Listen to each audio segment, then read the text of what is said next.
Muy buenos días, bienvenidos a Agenda Macro, espacio de entrevistas del sitio de tendencias legales para Iberoamérica y de Alex.press. Hoy nos acompaña desde Santiago la abogada chilena Elisa Walker Echeñique, quien es consejera del Colegio de Abogados de Chile, máster en Derecho de la Universidad de Edimburgo, Escocia, y en Filosofía Política por la University College London de Inglaterra.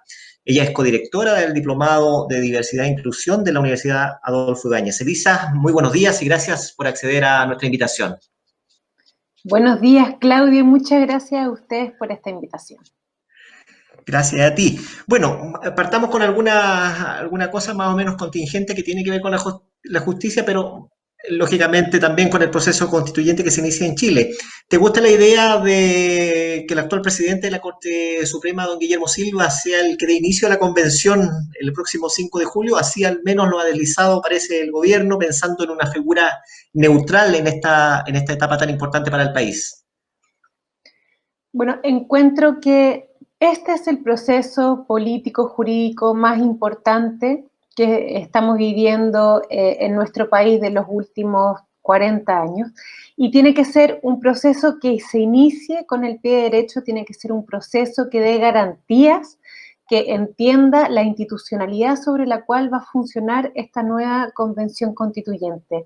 En ese sentido, Claudio, creo que la figura del presidente de la Corte Suprema es interesante para efectos de asegurar esa garantía, para efectos de entender la importancia institucional que tiene este proceso, pero creo que también es consistente con las propias reglas del proceso, en el sentido de que esta convención constituyente va a funcionar bien dentro de un marco institucional, ¿verdad? No tiene libertad para establecer cualquier norma de cualquier materia, sino que tiene un mandato claro que es crear la nueva constitución con esta quórum de los 2/3 y además respetando los tratados internacionales de derechos humanos vigentes y entendiendo que tiene que respetar también la competencia de los otros poderes, y es la Corte Suprema la llamada a velar por el cumplimiento de ese marco. Entonces, por lo mismo, creo que la presencia del presidente de la Corte Suprema reafirma la importancia de esta institucionalidad, resguardando la autonomía de la convención, pero en el margen de las normas que fueron aprobadas. Perfecto. Elisa, tú fuiste candidata constituyente por el Distrito 11 y dentro de tus propuestas colocaste especial énfasis en que la nueva constitución debe garantizar el derecho a la justicia, ¿no es cierto?, y el debido proceso. Actualmente la Carta Magna no lo hace. Hay elementos, sí, o sea, hay elementos, no todo lo que se regula es porque no hay nada escrito sobre la materia. En la actualidad hay, por ejemplo, una clara separación de los poderes del Estado que creo que para efecto de la judicatura es importante y es una garantía. Y también hay garantías del debido proceso consagrados, en especial en el artículo 19, número 3 de la Constitución. Pero eso no quiere decir que no hayan materias que pueden ser mejoradas. Yo creo que, por ejemplo, una forma de resguardar la independencia del Poder Judicial puede verse reforzada a través de la Constitución, estableciendo específicamente normas en relación al desarrollo de la carrera judicial y cómo se postula y cómo se puede avanzar en esa carrera, permitiendo que sea un desarrollo que tenga una sana independencia de la política, por ejemplo, y que se valore en especial aquellas personas que forman parte de esa judicatura. Entonces, no es que no haya nada sobre la materia, Claudio, pero sí creo que hay materias que se pueden perfeccionar. ¿Te gusta la idea de que hay en otros países, por ejemplo, España, del Consejo de la Magistratura? En tu propuesta también te mostrabas partidaria de establecer un órgano propio y representativo de los propios jueces, que intervenga, por ejemplo, en el sistema de nombramiento, hasta el nivel de ministros de la Corte de Apelaciones. ¿Te gusta esa Sí, figura, esa institución? la Asociación de Magistrados y Magistradas de Chile, no ahora, no por este proceso constituyente, sino que la verdad que lleva varios años promoviendo una figura similar, y yo creo que es un planteamiento interesante y creo que vale la pena revisarlo en forma conjunta para ver la viabilidad del mismo. Ujú. Tú eres abogada de la Universidad de Chile, si no me equivoco, ¿no es cierto? Y en una entrevista justamente con nuestro medio, hace muy poco, el actual decano, Pablo Ruiz Tagle, señaló que actualmente él era partidario de que había que restringir ciertas atribuciones que tenía actualmente el Tribunal Constitucional, básicamente en materia de control preventivo. Pidió también que los ministros y ministras tengan una responsabilidad política, es decir, que puedan ser acusados. ¿Te parece esta idea? ¿Te gusta o no? A ver, yo creo que una de las grandes discusiones que se va a dar en este proceso es en relación al control constitucional.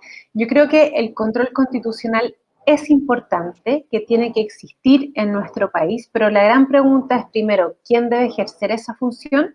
Y la segunda pregunta es, ¿cuál es el ámbito de ese control?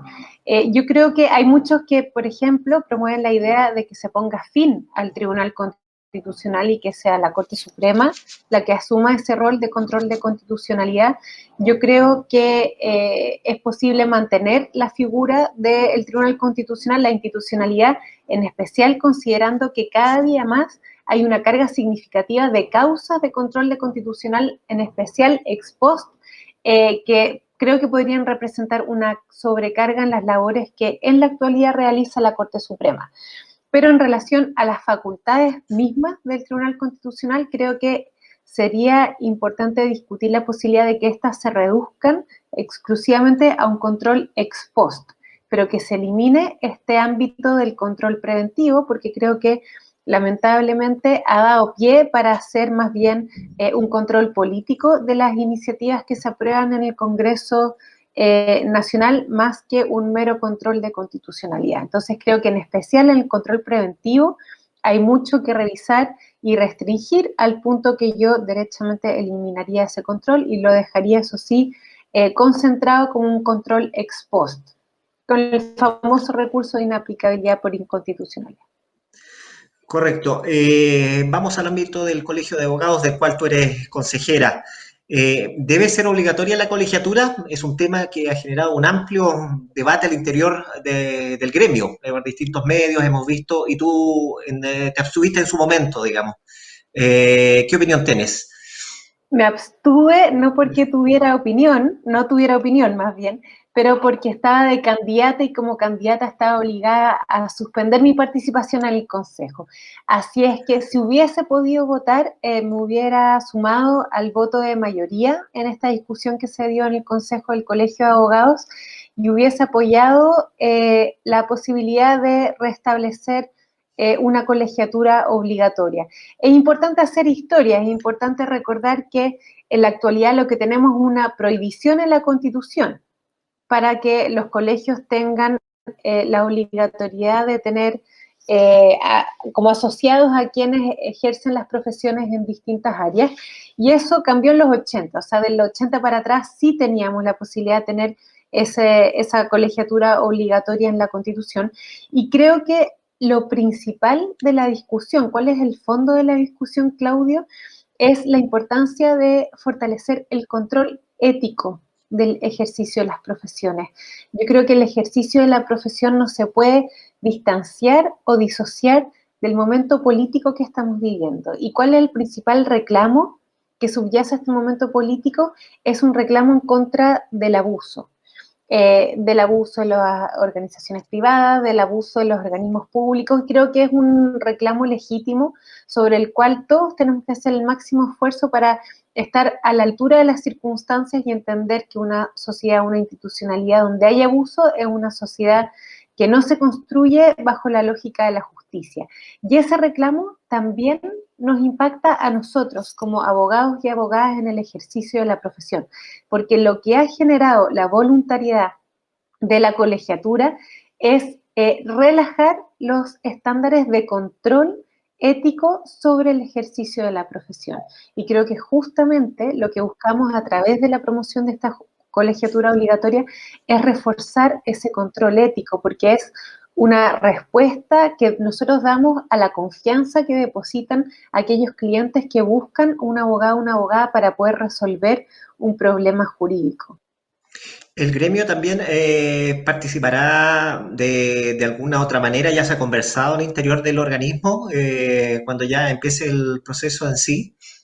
El Colegio de Abogados se compone en su funcionamiento con distintas comisiones de áreas de interés sobre el cual se quiere incidir. Y hay varias comisiones que ya están realizando trabajos internamente para efectos de tener propuestas de cómo se abordan sus materias de interés en el proceso constituyente, en la nueva constitución. Está, por ejemplo, la Comisión de Medio Ambiente, que está trabajando, y a mí me tengo el honor de presidir la Comisión de Diversidad e Inclusión, y nosotros también estamos haciendo un trabajo de revisión de cuáles son aquellas áreas, no todas, ¿verdad? Porque de Ujú. la diversidad e inclusión el trabajo sería muy ambicioso si quisiéramos tener una opinión en todo, pero sí identificar aquellas áreas específicas en que creemos que ha habido un debate constitucional relevante y que queremos proponer ideas para ponerlo a disposición de los constituyentes de cómo se pudiesen abordar en esta nueva constitución. Perfecto. Más allá del ámbito constitucional, y esta es una pregunta que tiene que ver más que nada con la reciente cuenta pública del presidente Piñera. Él anunció la creación de un Ministerio de Seguridad Pública y también de una unidad especializada, ¿no es cierto?, en conjunto con la Fiscalía en materia de derechos humanos. ¿Son elementos que pueden contribuir al sistema de justicia? A ver, yo creo que el fortalecimiento de las instituciones que velan por el cumplimiento de los derechos humanos es importante. En especial, por ejemplo, el rol que cumple el Instituto Nacional de Derechos Humanos no solo vela por cómo se discuten las políticas públicas, monitorea el cumplimiento de los derechos humanos en terreno, ¿verdad? En las manifestaciones, en el estallido hemos visto un rol muy claro y muy importante del INDH en terreno, pero también tienen la facultad de querellarse y de poder iniciar acciones de incidencia en el acceso a la justicia. Y muchas veces las personas que son vulneradas en sus derechos no tienen la posibilidad de tener una asesoría jurídica que les dé la posibilidad de buscar justicia ante los tribunales. Entonces, en ese sentido, fortalecer tanto el INDH como la Defensoría de la Niñez, por ejemplo, a quienes también se les van a inyectar más recursos, creo que es una forma de fortalecer el acceso a la justicia en nuestro país. Y en cuanto a la creación del Ministerio de Seguridad Pública, entiendo que es una creación que tiene por finalidad asegurar que hay un mejor funcionamiento de parte de carabineros y de aquellas instituciones que velan por el aseguramiento del orden público. No sé qué tanta incidencia tenga en el acceso a la justicia misma, pero evidentemente que un mejor rol de esas funciones también es bienvenido. Eh, Habiendo sido elegidos muchos abogados y abogadas en la convención, ¿eres optimista de que se registren cambios importantes al sistema judicial justamente para orientarlo a lo que tú señalas, el acceso a la justicia? Yo creo que el reclamo por un mejor acceso a la justicia no solo son conscientes los abogados, sino que es un reclamo que está, una necesidad muy clara en nuestra sociedad. Yo creo que está muy claro que hay ciertos delitos, que por ejemplo la prisión preventiva no es una alternativa a quienes se les acusa porque hay sesgos en cuanto a tu realidad económica, a tu realidad social y también a las implicancias de la peligrosidad de los delitos que existen en nuestro país. Yo creo que hay muchos espacios donde se puede fortalecer el acceso a la justicia y en ese sentido no creo que solo los abogados que estén en la convención van a velar por esa discusión, sino que yo creo que es una discusión abierta a todos los y las constituyentes que forman parte del mismo. Elisa, una última cosa que se me había quedado por ahí rezagada. Hoy día también esta discusión a propósito de lo que señalabas tú anteriormente, el tema del indulto para quienes participaron en las manifestaciones de octubre del 2019. Hoy día se está dando una discusión. Eh, ¿Tienes opinión al respecto? ¿Te parece una buena salida o no? Tengo opinión al respecto. Yo creo que tener a personas sometidas al régimen de prisión preventiva por un año y medio o más de un año y medio, por delitos que se le acusan en el año 2019, creo que no nos puede dejar indiferente a quienes creemos en la justicia. Porque pueden haber casos en los que esas personas terminen sin condena y estuvieron detenidos por un largo tiempo. Ahora, yo creo que esa no es una realidad que solo afecte a los detenidos en el contexto del estallido social, sino que es un problema que hay que revisar en el sistema judicial como un todo.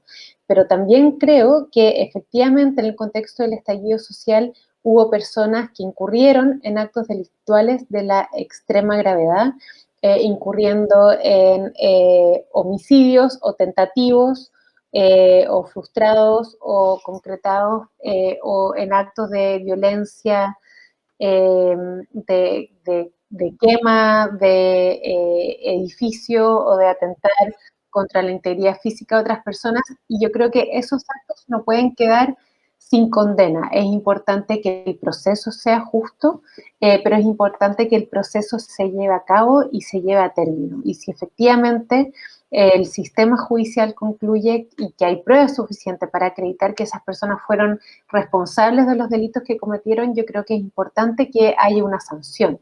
Porque una cosa es la manifestación social, una cosa es por el reclamo de una nueva institucionalidad, de una nueva constitución, que creo que son reclamos legítimos y los apoyo.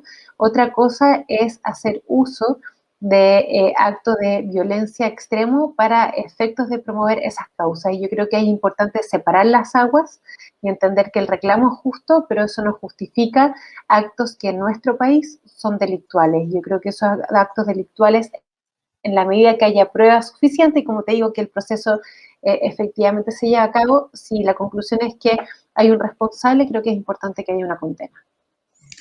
Perfecto. Elisa Walker Echeñique, abogada chilena, ha estado esta mañana con Agenda Macro de Idealex.press. Muchas gracias, Elisa, por hacer un espacio en tu agenda. Gracias, Claudio, gracias, Idealex, y gracias por promover estos espacios de conversación jurídica. Muy bien, a quienes nos ven, recordamos que esta entrevista queda disponible en todas nuestras plataformas y redes sociales y agradecemos entonces que nos hayan acompañado durante esta mañana. Muchas gracias.